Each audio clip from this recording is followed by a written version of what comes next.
효과적인 부르심으로 시작한 구원은 중생을 통해 죄로 죽었던 우리의 영혼이 거듭나게 되었고, 다시 살아난 영을 통해 죄를 깨닫고 회개한 후에 예수님의 구속 사역을 믿고 예수님을 구주로 영접하는 회심이 이루어집니다. 그리고 계속해서 여전히 죄인임에도 불구하고 칭의를 통해 하나님으로부터 의롭다고 인정받으며 구원을 얻게 됩니다.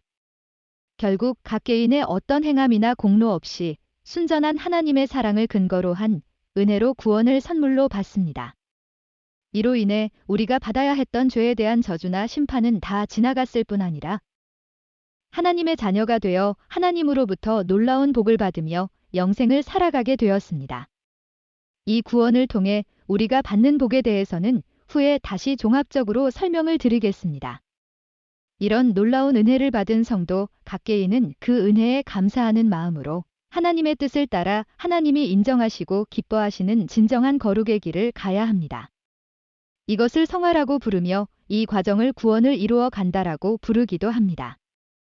이와 같이 하나님의 은혜에 감사하여 하나님이 원하시는 거룩의 과정을 열심히 감당해 나가는 것이 우리의 의무입니다. 그러면 이 성화에 대해 같이 좀 더 살펴봅니다. 성화를 정의하면 이렇습니다. 성화는 우리 안에 내주하시어 거룩한 삶을 살게 하는 성령의 은혜로운 역사와 우리의 책임 있는 참여로 죄에 물든 우리의 본성을 새롭게 하여 죄의 오염에서 벗어나 하나님이 원하시는 거룩하고 선한 삶으로 나아가는 과정이라고 말할 수 있습니다. 여기서 죄의 오염이란 죄에 물들어 자신의 목적을 위해 습관적으로, 의도적으로, 지속적으로 죄를 짓는 상태를 말합니다. 우리가 구원받기 전의 모습입니다. 따라서 성화란 성령님의 인도하심 가운데 자신의 의지적인 노력으로 죄와 싸워 승리해 나가는 거룩의 과정과 하나님이 원하시는 선을 이루어 나가는 과정입니다.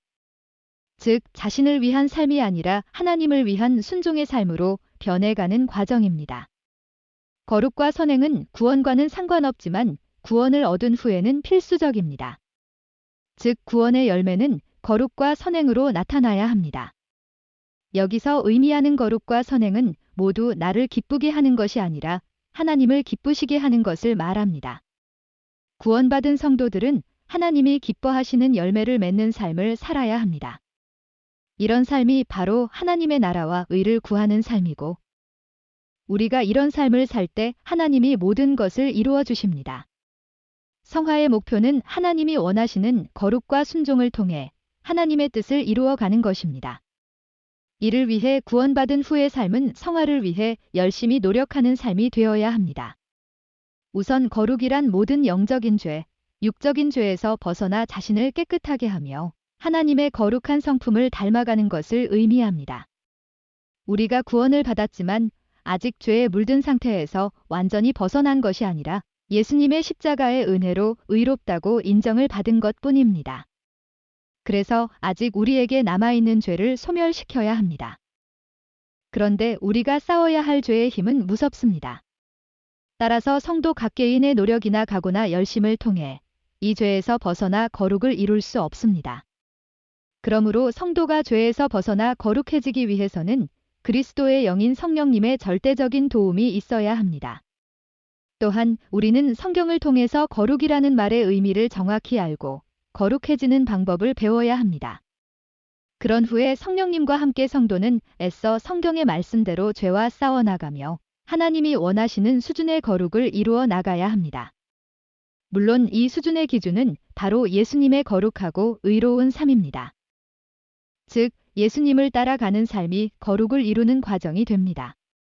그리고 이 거룩의 결과는 자신에게뿐 아니라 이웃에게도 아름다운 열매를 맺게 합니다.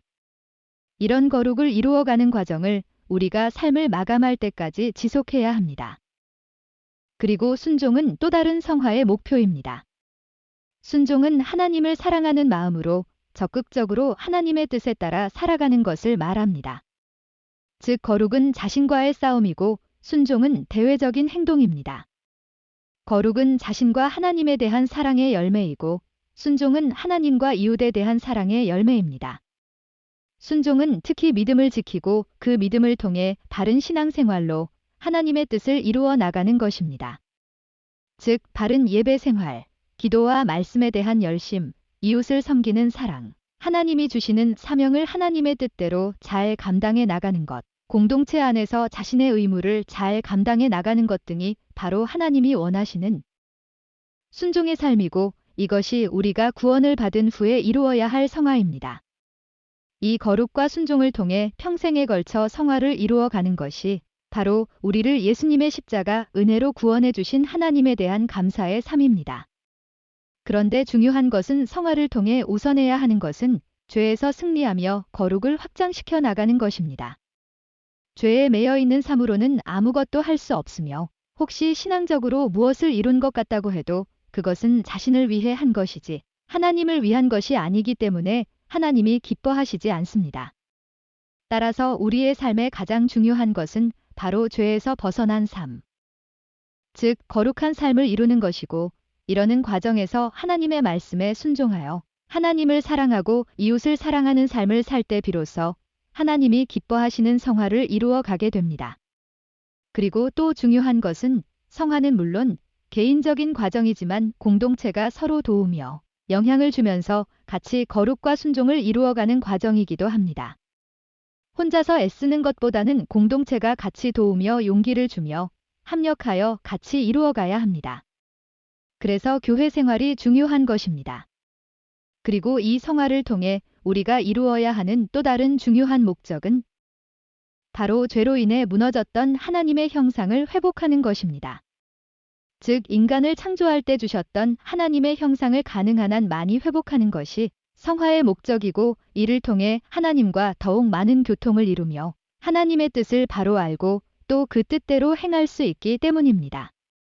이상으로 말씀드린 대로 성화의 과정은 너무나 중요하기에 성령님이 구원을 이루어 주신 후에도 평생 우리 안에 내주하시어 우리와 동행하며 이 성화를 이루어 가는 것입니다. 성화를 이루는 중요한 기초는 믿음입니다. 믿음이 없이는 절대로 거룩해질 수도 하나님께 순종할 수도 없습니다.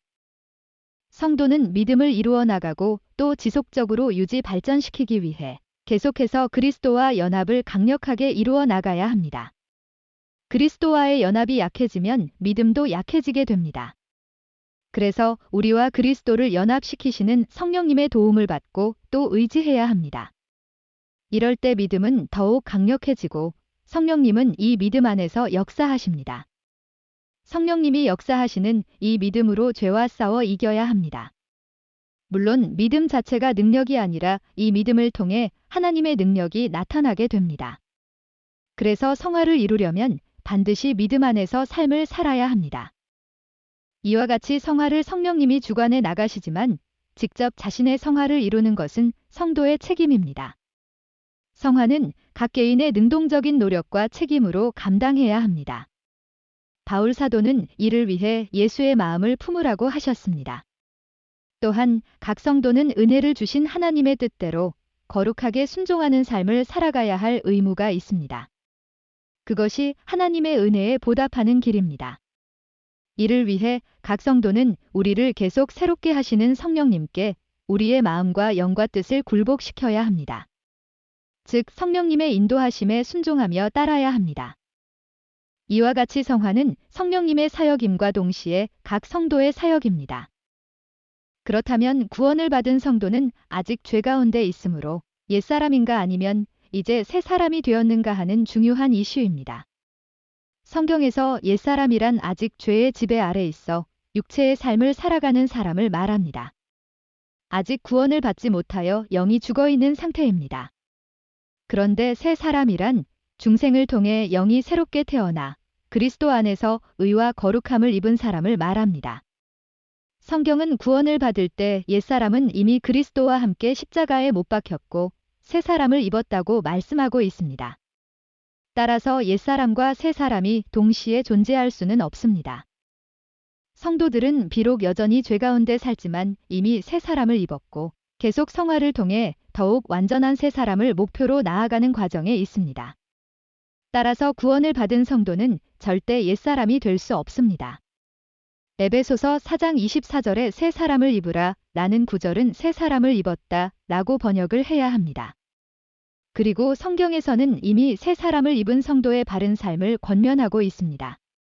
우선 더러운 행실을 죽이고 또한 죄를 죽이며 정욕, 탐욕, 화냄, 악애, 부끄러운 말 등을 줄이고 계속해서 온갖 더러운 것에서 자신을 깨끗하게 하라고 말씀하십니다. 이런 삶이 바로 구원을 얻어 새 사람을 입은 성도들이 추구해야 하는 삶입니다. 그러면 성화의 단계에서 율법은 어떤 의미가 있을까요?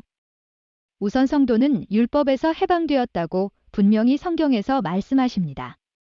그런데 이 의미는 성도는 혹 율법을 어겨 죄를 짓더라도 정죄와 심판을 받지 않는다는 의미입니다. 물론 마음대로 율법을 어겨도 된다는 의미가 절대로 아닙니다. 성도는 하나님의 자녀이기 때문에 그리고 구원해 주신 은혜에 감사하는 마음으로 하나님이 명하신 율법, 도덕법을 반드시 지켜나가야 합니다. 율법은 우리가 하나님의 뜻을 알 수 있게 해주고 하나님에게 가까이 갈 수 있도록 인도하는 기능을 합니다. 그리고 율법의 수행은 율법의 노예가 되는 것이 아니라 참된 자유를 가져다 준다고 성경은 강조하고 있습니다. 기독교인의 생활은 구원을 주신 하나님께 감사하며 그 감사함으로 하나님의 명령인 율법을 지키는 생활이어야 합니다. 하지만 죄 많은 악한 세상에서 율법을 지키는 삶을 산다는 것이 결코 쉽지 않습니다. 따라서 반드시 성령님의 인도하심과 그 능력을 받아야 합니다. 율법은 1.1획도 없어지지 않는다고 예수님이 분명히 말씀하셨습니다. 여기서 언급한 율법은 구약의 율법 중 도덕법과 예수님의 가르침이 포함됩니다. 율법은 모든 성도들이 반드시 잘 이해해야 하고 그 본래의 뜻에 맞게 지켜야 합니다. 마지막으로 성화의 목적을 살펴봅니다. 구원을 받은 모든 성도들은 율법을 지키는 거룩하고 의로운 삶과 순종과 사명의 삶을 삶으로 하나님께 영광을 돌려야 합니다. 또한 하나님의 백성으로서 그리스도와 같이 완전해지는 것입니다. 이를 통해 하나님의 형상을 닮아가는데 그 목적이 있습니다. 하지만 완전한 성화는 결코 우리의 삶에서 이루어질 수 없습니다. 그래도 우리는 이 목적을 위해 최선을 다해 성화를 이루며 살아가야 합니다. 즉 성화는 평생의 과정입니다. 이것이 구원받은 백성이 반드시 수행해야 할 의무입니다. 이상으로 성화에 대한 말씀을 마칩니다. 다음 시간에는 구원의 가장 큰 은혜 중의 하나인 하나님의 견인과 구원의 완성인 영화에 대해 말씀드립니다. 많은 성원과 기도를 부탁드립니다.